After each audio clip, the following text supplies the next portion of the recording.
Hey everyone, it's moetechreviews, and today I got the new iPhone 16 Pro. I pre-ordered this, and while I usually get it delivered home, this time I picked it up on launch day at my local store for a change, and it had a pretty nostalgic feeling to it. Now fast forward a couple of days, I've been using it a lot. I shoot all of my videos on my iPhone, so hopefully this upgrade here will allow me to keep improving the video quality for you all. I also borrowed my brother's 16 Pro to film this review, so this will give you a good idea about the camera video quality by the end of this. Now let's go over the new features and changes within the 16 Pro. Now the first big change coming is Apple Intelligence. This won't be shipping with the phones right away here, and this advanced set of AI features that Apple has spent so much time marketing over the past few months will be coming in future software updates in the next few months. So I'll leave those aside for a future video and focus on some of the other new changes and features in the 16 Pro. Similar to last year's phone, the 16 Pro uses a grade 5 titanium frame, but this time around it has a smooth and shiny finish. Mine here is in black titanium, which looks amazing. It's slightly darker than last year, which I prefer, and titanium has been my favorite material by far because it's much stronger than aluminum, so it won't bend, and it's much lighter than stainless steel, so it's far more comfortable to hold and carry. It's still sandwiched in this frosted glass on the back that is smooth to the touch. My brother got the new color this year, which is the desert titanium. It's similar to rose gold, and although I always get black, this color does look beautiful if you're looking for a change. Now this year, the 16 Pro is bigger. It's donning the same Super Retina XDR display as the 15 Pro, but it goes up from 6.1 inches to 6.3 inches. This is mostly done by shrinking the bezels, which are now incredibly thin, but also the phone is slightly taller and wider in comparison to the 15 Pro. The bigger screen is by far my favorite upgrade.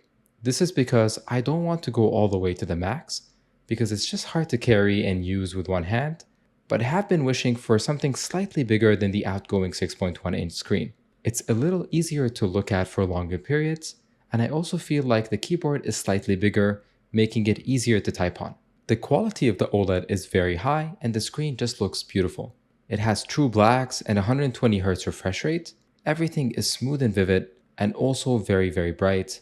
Out in direct sunlight, I can still see the screen clearly, which is not the case with most other phones for me. The screen does also have Apple's ceramic shield, which in my experience is really strong. I don't like using a screen protector, so Apple developing these stronger screens over the years has really been a delight for me. The second new change here is the camera control button.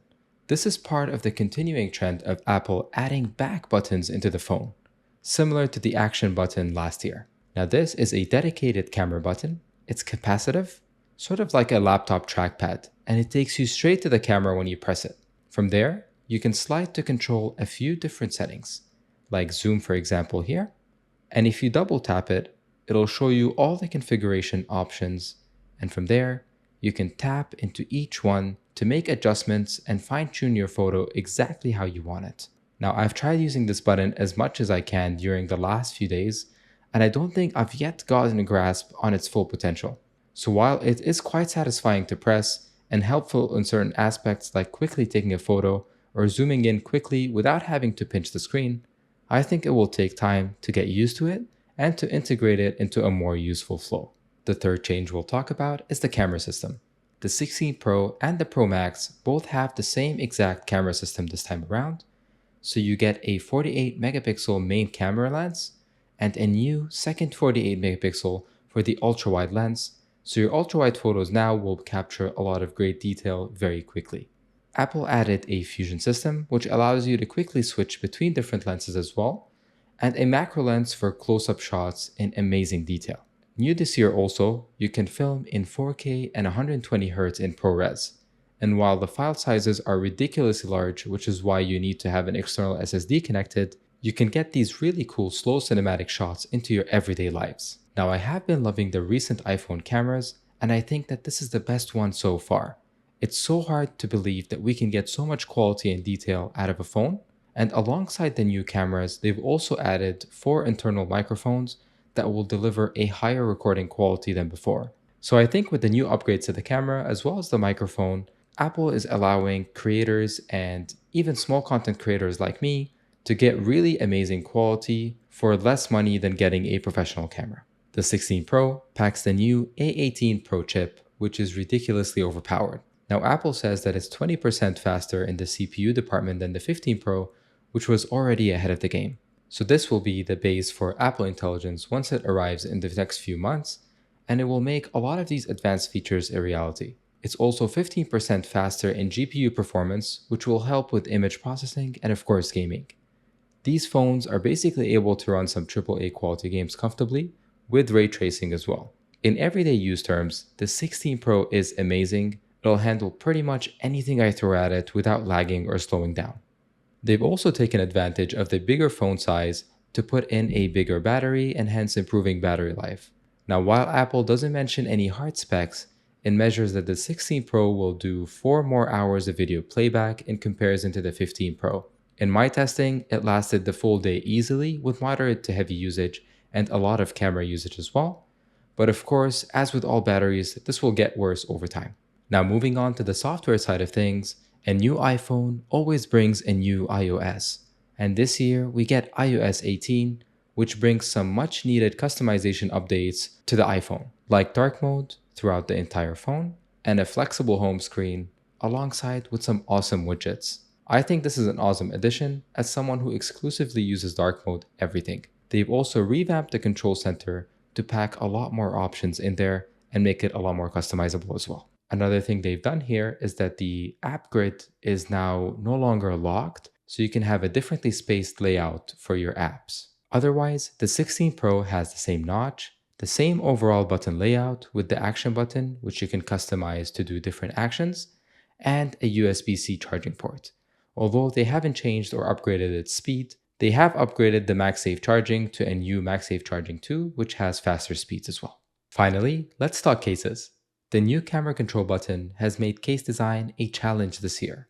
This is similar to the situation with the action button from last year, but it gets more complicated because this button has much more functionalities.